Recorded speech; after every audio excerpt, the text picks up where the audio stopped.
filime twayikoze mu Giswahili barabizi. Naragerageje nubwo bitoroshe mugabo mutasikia Kiswahili cha Kirundi.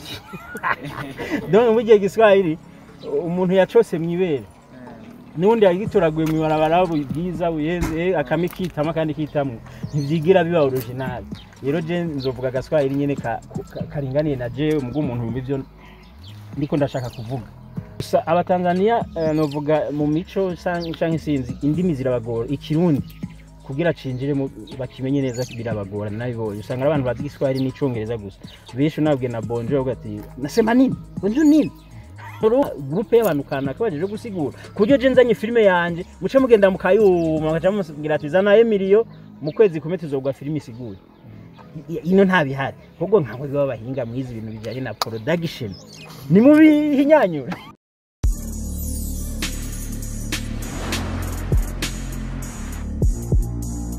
Abel Ndiwayo ndakuramukije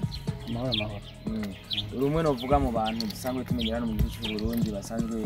bakina amafilme kandi aho bigeze ubu nyine novuga yuko muri ko murabikora neza cyane uno mwanya turi hano novuga ko turi ku kibuga cy'indege waherekeje n'abamenyesha makuru muri bamwe bashoboye kuronka akanya bakashika. Mbega ku bantu bari ko baradukurikirana cyangwa abarundi tuvuge yuko tugiye mu biki hagiye ku biki kuko benshi baragukurikirana kandi bazi benshi baza gukurikirana bino banyamakuru bamaze gushika hano barashika kumenya icyo muta. Jengiye mu gihugu ca Tanzania i Dar es Salaam nivuga yuko ngiye mu bintu byinshi harimo collabo ku bya filime hakabaho n'ibikorwa by'ubudandaji ngiyemwo kwagura imbibe kuko urabona ngasanzwe nkora ubudandaji hanyuma rero nariyumvire ko nojabuka hariya naho ugira ndabe hajya baca umugari mu Kirundi ngo akanyoni katagurutse nikamenya iyo bweze. Rero ndajabutse mu ntumbero zo kwagura imbibe nzogere hanze ndabe naho ingene bimeze nimbona bishoboka njore kuhakorera. Hanyuma mu bijyanye na filime naho haro filime twakoreye ngaha na n'umugwi ni groupe ya Kanumba the Great Film ni company ya Kanumba yitavye Imana iyo yirabandanya baraje ngaha turakora ama image na capitaine Habona ariwe directeur wa iyo company. Rero twarashoboye gukora ama image ngaha tugiye kubandanya andi ma image n'abatanzania hariya kugira filime ishobore gusohoka irimo collabo y'abantu bose abarundi n'abatanzania. Novuga yuko mu Burundi dusanzwe dufise abakinyi b'amafilme kandi benshi kuri no rugero tugeze ko abakina amafilme benshi cyane. Mbega ni iki wahisemo cyangwa ni iki cyatumye ujya gukora collabo n'abatanzania kandi Burundi dusanzwe dufise abakinyi kandi benshi babishoboye? Nibaza ko ngaha turabakinyi benshi kandi turamaze gukorana collabo cyane uko twese mutubona munazi ko turabakinyi ba filime kandi turakunda gufashanya mu ncamake ariko kwagura imbibe naho ni byiza kandi abatanzania novuga yuko ubwa mbere nibo batwiyumvira ubwo twihamashi nk'abarundi kubera baratwiyumviriye ko baravuga ati mu Burundi turabona abantu biko barakora turangire twokorana. Hanyuma company ya Kanumba irazino barazino kuturaba baje turamenyana tubinshuti hanyuma turakorana ibikorwa ngaha. Rero byabaye ngombwa ko je njabuka n'abandi twari kujana kuri iyo filime na Fana yirimwo ba Happy River bayirimwo n'abandi benshi nyene ba muzobona ariko nabatambwe bose abantu bamenyere muri filime bayirimwo ariko kubera kujabuka bigoye iki biragoye byabaye ngombwa ko je nseruka nk'umwe muri bo kugira mbandanye gukorerana hariya nshimwe ama image mvange twerekane nyene ko twakoze ku mpande zose. Ni filime Paradiso novuga yuko yanditse amateka no mu gice cy'u Burundi yarabwiye ku byinshi kandi yarabwiye n'abantu benshi cyane. Mbega tuvuge yuko aho giye mu gihugu cya Tanzania turazi yuko filime nyinshi basanga bazikina mu rurimi rw'Igiswahili ndetse n'icyongereza. Mbega ugiye kwatinga muri iyo filime uvuga ikirundi canke uzokoresha rurimi rwabo naho ururimi rw'Igiswahili ari novuga ruko n'ururimi rwo muri East Africa twese turaruvuga. Ugiye gukina iyo filime mu rurimi rw'ikirundi canke uzokoresha Igiswahili? Filime twayikoze mu Giswahili barabizi. Naragerageje nubwo bitoroshe mugabo mutasikia Kiswahili cha Kirundi. Donc mu gihe Giswahili umuntu yacose mwibere.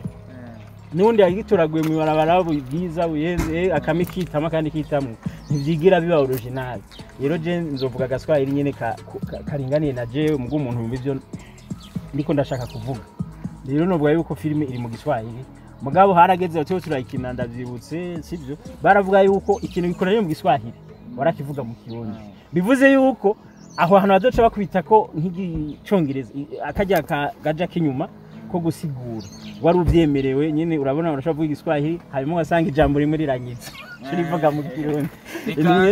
reka se n'ushaka kurangiza kubibazo by'iwanjye ndakwifuriza urugendo rwiza muze mushika amahoro mugaruka yandi mugiye mu gihugu cya Tanzania nibaze yuko mugiye kuduza ibendera ry'igihugu cyacu cyo Burundi na madame nawe naze yihangane kuko umusize wenyene azeza kwihangana kandi urabona ko anezerewe yamperekeje ngira baramubona nuko atanyegere nabonye yagumye mu dufoto ko hano ni heza na uhageze ntiwahavutse ifotoje nabyo babikenewe ariko nibaza ko urugo azoruraba neza kandi no mu mama nemera nubaha akazi kanje aguma gakora neza n'abana akabaraba neza ivyo vraiment ntabwo bafise Abel wibaza ko ari ya nyungu igiye kuzoza kuri filime Ndundi kuko kugenda muri Tanzania kwaho inyungu hajya y'umuntu ashoye umutahe ntashaka kumenya inyungu aronkamwe ubona gusishitse reka dukore hanyuma niduheze igikorwa ivyo Imana yateguye inyuma y'ico gikorwa tuzobibona niko novuga ikindi kandi Tanzania ni igihugu cyadutanguriye muri ibi bintu vya filime wibaza ko ari nzira yindi ugiye gutegura yuko filime Ndundi zo kwinjira muri Tanzania kuko iza abatanzania zinjiye mu Burundi gusa abatanzania novuga mu mico canke sinzi indimi zirabagora ikirundi kugira cinjire bakimenye neza birabagora nabibonye usanga abantu bazi igiswahili n'icongereza gusa benshi nabwe na bonjour ugati nasema nini bonjour nini urumva rero bivuze yuko kuvuga ngo filime Ndundi zifata karere muri Tanzania kiragoye tugikira mu kirundi mugabo tuzogerageza kandi ndabivuga ko ningira hariya urabona ko tugerageza tukafata tugashira ko icongereza munsi bisigure ko batokwitwaza ntibabona ivyo dukina rero tuzoguma tubikora dushaka kwicongereza inyuma yiki kugira bashobore kubona ibikorwa dukora hanyuma turabe ko byoduza ibendera hari kandi je bama bansavye amafilime y'amarundi n'ubu barazinsavye ndabashira filime z'Indundi cyane cyane rero barose umurundi yakinye mu Giswahili byo babikunda kubi nako aba barundi nabo bokina filime bakazishira mu rurimi rw'Igiswahili kumbure zironka iryo soko hari yako bishoboka tubona filime zo mu bindi bihugu bazishira mu zindi ndimi nazo zitabazakinywe muri ugo rurimi nyene biya bintu biragoye naje maze ukwezi ndabigerageza mfata filime yanje Paradizo ndayishire mu Giswahili umuntu avuga mu Kirundi wumva avuga Igiswahili nabigerageje mbonye byananiye byantwaye byarangoye kuvyegeranya nyene ananiwe ngiye ngaragara byananiye nenzi ko ngena ndayitwaye iri mu Giswahili kuko mu Burundi naciye mbona haracari ubuzi bwishi abantu ntibariga ibikorwa birahari ugwaruka racikwiye kugira kwaguka mu mutwe raba kujya ko abanyarwanda basigura amafilime ujya n'umunyarwanda yakize kandi biramubeshejeho ariko abarundi turaho bijye bintu nta muntu ariko arabikora ngo afate studio yugurure agire groupe y'abantu kana kabajeje gusigura kujyo je nzanye filime yanje muce mugenda mukayuma bakaja mugira tuzana Emilio mu kwezi kumwe tuzogwa filime isigura ino ntabihari ahubwo nkawe baba bahinga mwizi ibintu bijanye na production ni mu bihinyanyura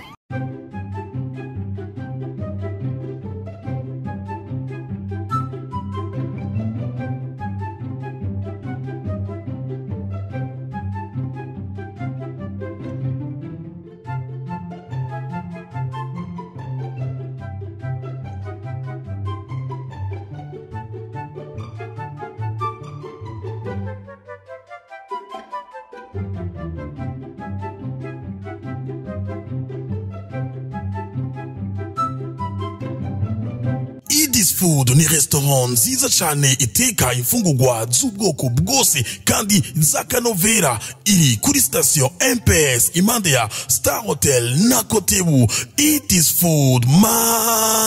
mawe iteka imfungurwa nziza z'akanovera akabijya kuri babandi bagira imanza. Eat this food ihari ku bwanyu duhamagare ugire reservation tubatekere mu manza zanyu abifuza kuduhamagara muduhamagara kuri 62 39 55 44. Eat this food yaje hageze kuri babandi babura umwanya wo gufungura kubera akazi. Eat this food ihari ku bwanyu duhamagare kuri izo nimero maze tukuzanire ifungurwa aho uri hose kandi ku giciro ciza cyane. Hamwe na Eat this food bivanye n'ifungurwa mfungura muri Eat this food bituma ngira amagara meza. Eat this food mama we waje hageze uri baba lao.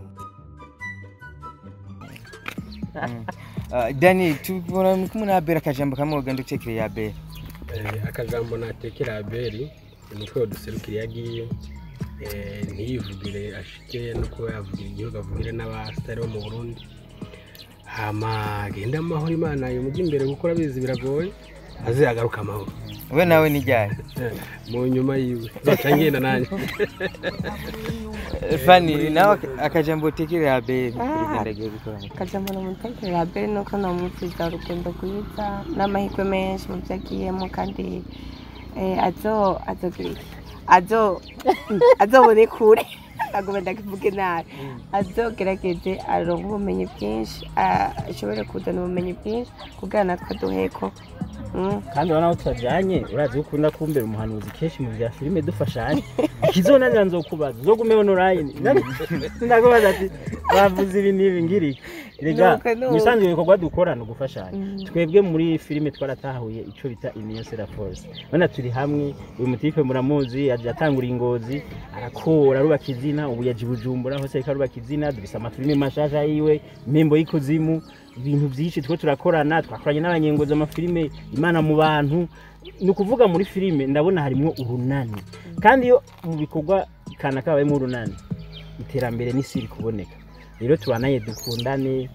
tubumwe ibindi nubwo ibyiza biri imbere Abel twifuriza urugendo rwiza nizere yuko ugarutse tuzoronka amakuru ko wagarutse tuze tukubaze tubwire uko byagenze Madame Abel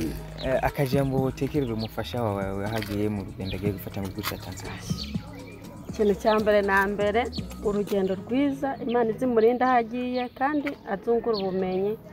aze asangize n'abagenzi basize ngaho kuko ntabwo yakoraga ari umwe akorana n'abandi